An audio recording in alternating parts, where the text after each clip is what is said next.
The game has started, and wow, Curious is certainly, he's putting them on the table.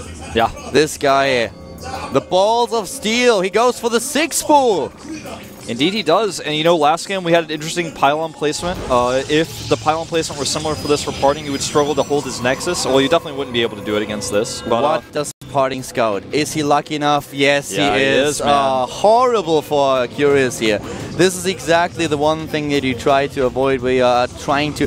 This is basically what you hope for, that your opponent scouts into the wrong position, but no, Parting has the scout to the bottom right, and he will see immediately what's going on here. Yeah, and this is going to allow him to react perfectly. But at the same time, we have seen players transition out of 6-spools in the past, and now that he's scouted, Curious is already going to have the mindset of, I can't pull my drones and make this work, there's no way, because he's already ready, he's already going to know what to do. And he is starting his, of course, his forge now immediately. And the funny thing is, if not for the supply depot that we have at the bottom of the ramp, he could actually wall his ramp off. But this is not possible on this map, so he has to start the one pylon at the top right in his main base to make sure that with the cannon he saves his mineral line. But he will lose the forge, and he will lose, of course, also the one pylon on the low ground. The question is, how do they transition out of it? Yeah, and Parting tries to buy time with his probe. Curious doesn't even know what position to go to. He is sending his Lings multiple directions. He's about to see with his Overlord, and he does. He re-rallies his Lings immediately. With the early scout, he already had a fair idea that his opponent is not starting cross position, so that's why he didn't send out another drone or another early on. But right now, well, he is going to lose everything at the bottom of the ramp. There are not enough Zerglings to actually do damage in the main base, not if Parting is paying attention. Yeah, he's going to try to pick off one probe, but if he gets one, that's all he's going to get, and actually he gets none. Almost losing a Ling there. Very nice pullback at the last second. The harvester count at this point is 11 to 16, and the situation that currently evolves is as follows. Curious with early aggression tries to take a little bit of a gamble. If Parting is not able to scout him early, there's a good chance that Curious can actually beat him immediately. But now Curious takes down the buildings on the low ground, Parting secures his mineral line and tries to fall back, but he has a much higher harvester count than Curious. And the big problem for Curious is something that he did not pay attention to. Parting has a probe on this map. Yes, he does, and now he can actually follow this up with 4 or even 3 gateway aggression. That's something that Curious is going to... I mean, in order to defend, he will not be able to make enough drones to have 2-base economy very effectively, so he's going to have to take some risks now to follow this up. And I like that, of course, Parting has placed his cannon towards the assimilator to the right, which means that the Zerglings cannot stop his gas mining. I can actually not believe that he's just scouting with a probe and doesn't place down another pylon. Well, he saw the gas, which is really important, because now he knows that Curious is likely to be following this up with more aggression. But I mean, it definitely could have been better executed. He could have put a pylon first, potentially, exactly. and then done that. Pull, just place down a pylon and try to use it as a warp-in pylon. The thing is, a lot of Protoss players actually... I mean, what's your personal opinion? I personally think in such a situation, you're so far ahead, one of the things that you can do, where you will definitely get ahead, is you don't have to fall back into a second base, because right now Curious is in a situation where he has to play either really, really greedy, or go for a really all-in attack. And as a Protoss player, I think right now you can go for a simple 4-gate.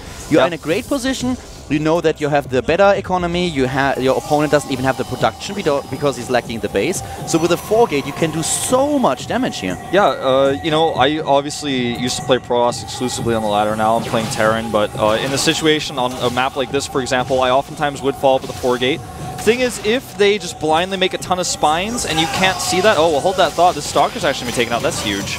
That's a small victory for Curious, but if they blindly make a ton of spines and you don't 4-gate, then they're in trouble, but if you do 4-gate and they make a bunch of spines, you can still fall back to a Nexus. I like the idea of 3-gate pressure with sentries, and if they have spines up, then you just make a Nexus, you just keep a soft contain on them. What are they going to do? Because they're already behind in Harvesters, the possibility of you going for a 6-gate attack is there, so they can't drone up too heavily. You kind of put the ball in your court, but if you let them expand on their own, and you just kind of sit back like Parting is doing a little bit now, sometimes the Zerg can recover. Exactly, and this is the one thing that you never want to happen. But so far it actually looks like Parting is not going to play this aggressive. He has the double additional gateways now building, so he will be on 3. But this looks more and more like he just wants to push out and go for a 3-gate expansion. Yeah, it certainly starts to look that way. And I think that after seeing the gas, he feels that this is the better choice. And now that the 3 gateways are done, I mean, you can put pressure on with the 3 gateways, but at the position he's in with all the speedlings out, for Curious is going to kind of keep him in his base a little bit. And the problem, oh, he's trying to get in and catch the sentries of God. One sentry is dead. Only a few Zerglings killed. And the problem that Parting is now facing is that Curious has already caught up. Yeah, he's not got the hatchery up. He's not ahead in Harvesters, but he's trying to just increase the Harvester count. So it's definitely not a position where Curious is ahead, but he's not in. He's not that far behind anymore. Yeah.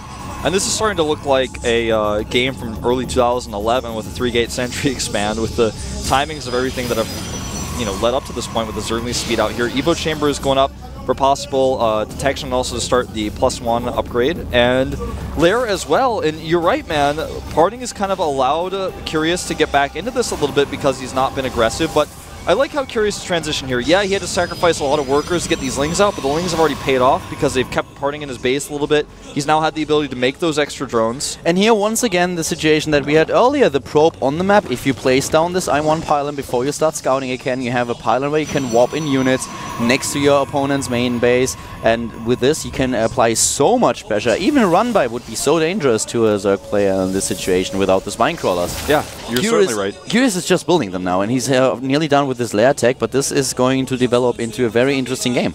Yeah, this game is nowhere near over now. Hallucination is the tech of choice for Parting. As for scouting, he's not getting a robotics just yet because he quite frankly cannot afford it with all the sentries, all the gas he spent on that on his natural. He doesn't have the gas for robo. Yeah, it's not only the resource, it's also the time. He just doesn't have the time because at this point he has no idea what's going on. Yeah. He doesn't have any idea. There could be a third base for the Zerg player already. Curious could be a play super greedy here. He could go for attack, and Parting just doesn't know. So he needs the hallucination right now. He needs some scouting. He can't wait for the robotics. Yeah. Blink is on the way now with the Twilight Council, and Parting may hit a big attack with just 2 base, having the sentries there for force fields, and with Blink Stalkers, he can even add some hallucinated units into his mix if he wants to. Here's the first scouting Phoenix, which will allow him to see what Curious's composition is. He is going to scout that Spire. And actually there's an infestation pit going up as well at the same time. Quite frankly, this is the best position for Parting to be in when it comes down to defending against Mutalisks. Because at this point we have Blink, we have the ability to get a few additional cannons into the game. So he has everything that he needs. And he knows now with his hallucination what's going on, what the tech is for his opponent. So he can just wait a little bit, see if Curious really commits to Mutalisks. He still has a few Stalkers, will warp in additional ones, there we have them. And then he can just wait and see what's coming his way. If Curious is focusing more on the infestation play, he can adapt it accordingly. Yeah, Pathaging then started immediately as that infestation pit finished, as Legend just highlighted for us.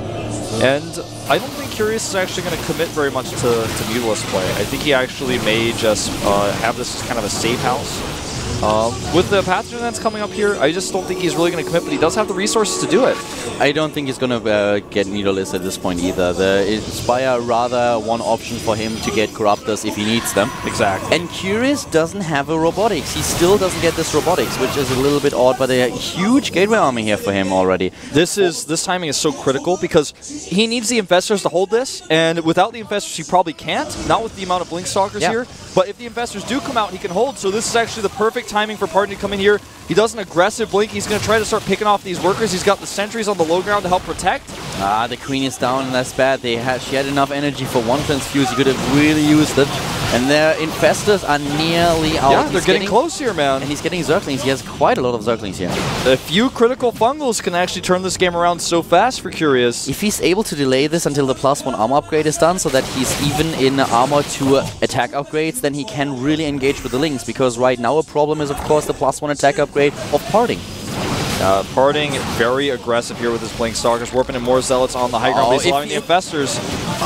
Here come the Infestors! He's going to fungal the Zealots to stop them from actually coming in and doing damage. The sentries in the back are not all too useful. And those Zealots are actually so good against the Zerglings right now. They shred through them. At the same time, those Infestors are already out of energy. And Parting is warping in additional units. He nearly lost the same amount of resources as Curious did. But now there's additional aggression, and Parting is just in a situation where he knows that Curious does not have the energy anymore. Yeah. And the sentries still have not even really been used to their full potential. I'm a little bit surprised he's not trying to bring those around. He's afraid of the infestors and the spines. But now the drones are being pulled off, and actually he can just blink out here and then try to bring the sentries at the front and engage. The infestor energy is so low that he can actually try to break through if he wants to, but he's just playing this so cautiously right now, picking off units patiently. This is almost like a siege tank push against a Zerg on this map. He's just in a great position to do damage to the natural, and even though we have a third base for Curious, this really starts to whittle down the income of Curious, and also, of course, he's supply blocked at this point in time. He needs to send his drones to the third because right now they're not fully mining, and he's got no real mining at that third. He can't even capitalize on it. The sentries are now deciding that the spine crawlers are gone. They're going up. There's only a few spines left. Infested Terran's going down here as well. He blocks the infestors. He blocks the retreat path for the infestors, and all of them die. Harding is on fire. I never expected him to be so dominant against Curious with the performance that we've seen out of Curious in the last few days. Yeah. Great play by Harding here. Great play indeed. You know, a weird best of 3 that we just saw. Game number 1 with a weird Forge opening, then following things up straight up, and then parting in this game, you know, showing us a little bit of 2011 style here with just a push against infestors using sentries and stalkers, but the way it was executed was not normal, was not textbook. He actually warped up the ramp, kept his sentries alive and away from the infestors. GG! Another 2-0 victory today, and it's Harding.